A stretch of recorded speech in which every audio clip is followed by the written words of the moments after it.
business. So let me explain to you. I'm an honest person, so I don't beat around the bush. I'm gonna tell you things as they are. I was on Wall Street for 16 years. I had my own firm. I know a little bit more about the financial business than any rabbi in the world. Why? I was on Wall Street. Before I was a rabbi, I was on Wall Street. I had a firm, I had a brokerage firm, had a hedge fund, had an insurance company. Baruch Hashem, I was an executive. I was on CNBC. I was on Bloomberg. I was somebody. Last reason I'm going to tell you. Who knows the first two laws that Hitler implemented? Hitler, Yimach Shemo V'Zichro, first two laws that Hitler implemented that not only put him in a different status than everybody else for the rest of history, but also made what's called until this day the biggest financial miracle in history. Who knows the first two laws? Before the Nuremberg laws. Before that, we're talking about years before it. Hitler first comes into power. What's the first two laws? Okay, I'll save you the time. Rule number one, no more pornography. No more homosexuality. None of that garbage. Not allowed. Berlin, in the 30s, in the 20s, was the Sodom and Gomorrah of the day. They were the Las Vegas of the day. They were the Sodom and Gomorrah of the day.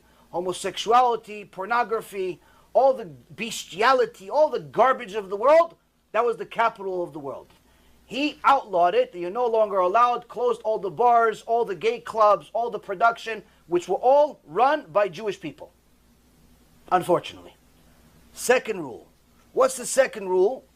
Second rule was, you're not allowed to charge interest. No more interest. Now you would think, why? What does he care about interest? Well, because all the people that had the money, that lent the money out, were Jews. He didn't like it. So he said no more interest. Why? Because of the high interest that the Jews charged people was so high, it ruined, it destroyed the economy in Germany. They destroyed, just like they destroyed Russia. A few years before that, through their communism over there, Jews destroyed Russia. Not Goyim. Jews destroyed. Communism is by Jews. Well, don't let anybody confuse you. You look at history, Karl Marx, all the other Reshaim, they're all Jews. Wicked, but nonetheless Jews. They destroyed Russia, and he wrote in chapter 2 of Mein Kampf, they destroyed Russia, now they're destroying Germany, that's why I have to destroy them. Now, this doesn't make he's right. The point is, that's actually real, true history. Now, he saw that the Jews are controlling the financial system and they're charging such high interest, they destroyed the German economy to the extent that by the time you arrived to go to the store to buy bread, you had to take a whole horse carriage full of money. By the time you arrived at the store, it wasn't enough. Why? Because the inflation rate was so high. The bread became so much more valuable and your money went down. So now he says, what's the cause of this? Because nobody could afford to do anything because the interest rates are so high. So he decided no more interest rates. You're not allowed to charge interest rates. And at that time, the Great Depression was happening around the entire world. Everyone was in a financial collapse. America was a financial collapse. England was a financial collapse. Everybody else was collapsing. Germany collapsed worse than everybody else. But after he passed this law of no more interest, within 6 years, Germany became the leading, wealthiest economy in the world. They called it a financial miracle. Why? They were the only ones that were bold enough to stop interest. This is one of the biggest reasons of why he hated Jews. Because they destroyed the economy because of their greed. Rabotai, it's not making him right. Don't let this confuse you. But this is happening again. The cash advance business right now is destroying the economy in America. Why? Because all of the people that are defaulting, all of the people that are being stolen from, guess who they are? Small businesses.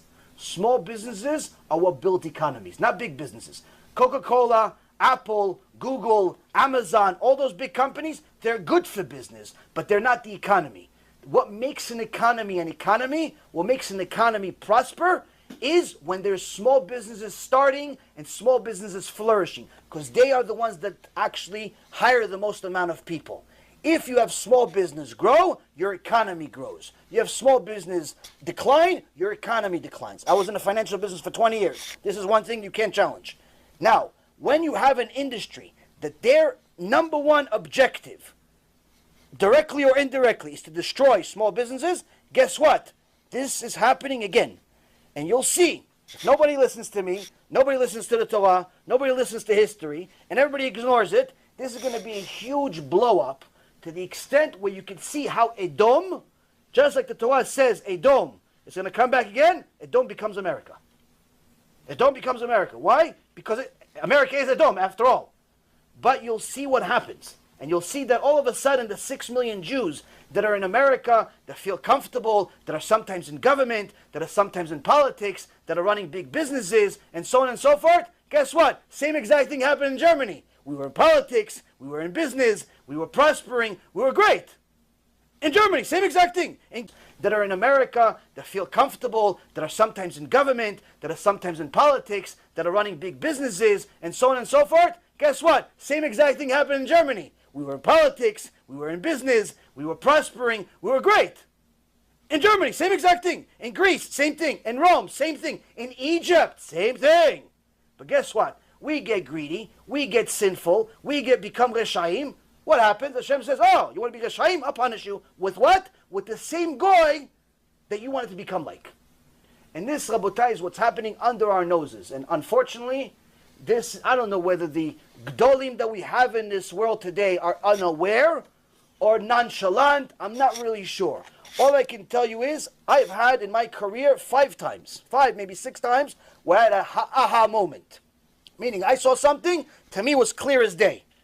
I knew this deal was going to work out. I saw a stock, it was $4. I said, this is worth 32. How long? 2, 3, 4 years. It's going to be 32. Sometimes happen faster, sometimes longer. 5 times in my career, certain things like that happened to me, Baruch Hashem. This, for sure, is an aha moment. Unless the government actually, by Chazdei Hashem, by mercy of Hashem, interferes with that industry and completely ruins it, we will see a Holocaust starting from this business. So let me explain to you. I'm an honest person, so I don't beat around the bush. I'm going to tell you things as they are. I was on Wall Street for 16 years. I had my own firm.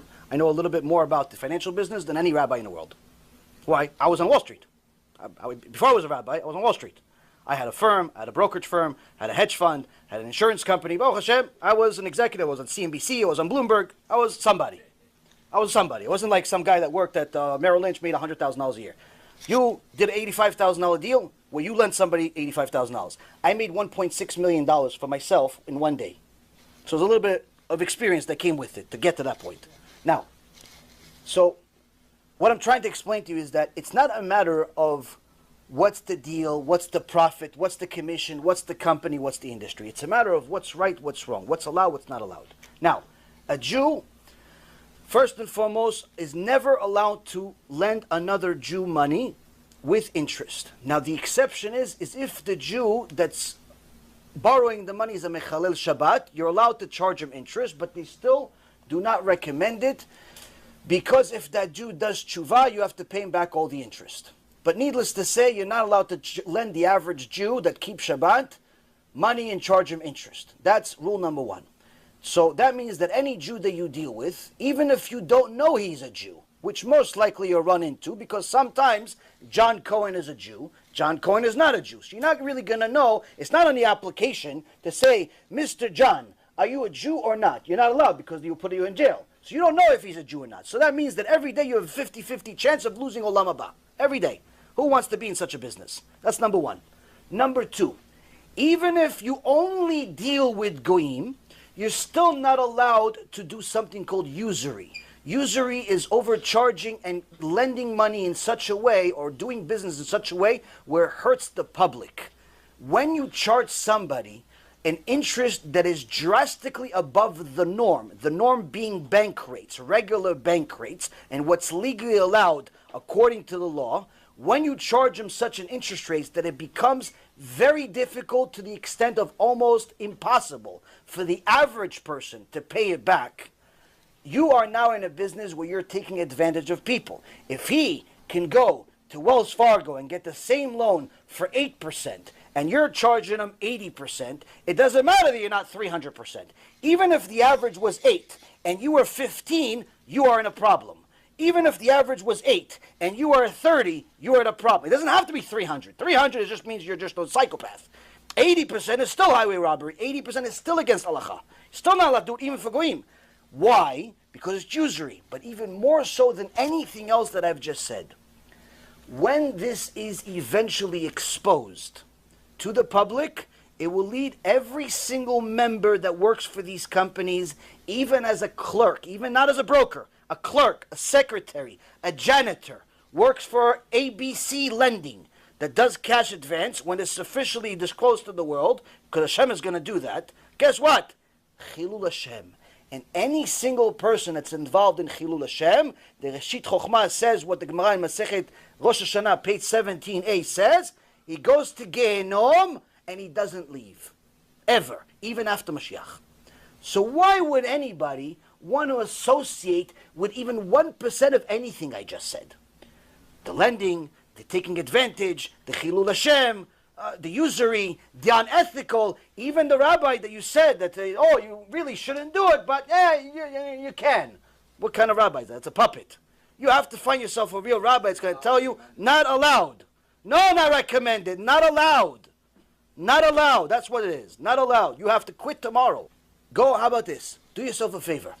Go on Bloomberg. Bloomberg, go on Google, go on Bloomberg, you look at cash advance business. It's a 5-part article explaining the entire industry for you. Everything I just said with a little bit of sugar on it.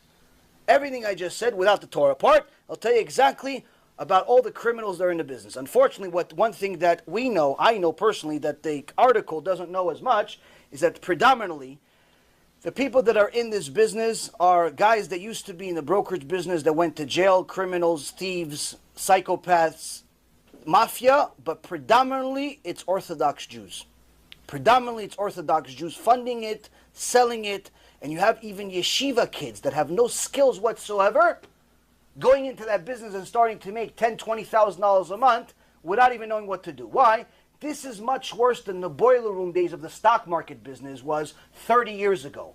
Because back then, 30 years ago, when there were unethical brokers in the world, you still had to have selling skills. Why? Because at the end of the day, the guy is giving you money, and you're giving him a dream. Here, you're the one giving him the money. There's no selling. You don't have to do anything. Why? He's the one calling you, asking you, please lend me money. He doesn't know that he's signing a death sentence. He doesn't know that he's about to lose everything he has if you're crooked, if you wink the wrong way, if you have a bad memory, if your alarm doesn't go off. He doesn't know any of that stuff. He thinks, no, you're Joe, my friend. Joe calls me every Tuesday until we close the deal. Guess what? Joe's no longer in a deal after you sign. The broker is no longer in a deal. You call him after the COJ is being implemented. Joe doesn't pick up the phone. Why? Joe's not in control. He's just a broker. He got paid his commission. Rabotai, if you are in this business, if you know somebody in this business, and you don't hate them, and you don't hate yourself, you have to send them what I just said, and you have to get them out of that business no matter what you have to do. If you love Jews, you have to let people know this is going to bring an ason to Am Yisrael. It's going to bring a disaster to Am Yisrael. It's going to bring a disaster no different than the Holocaust.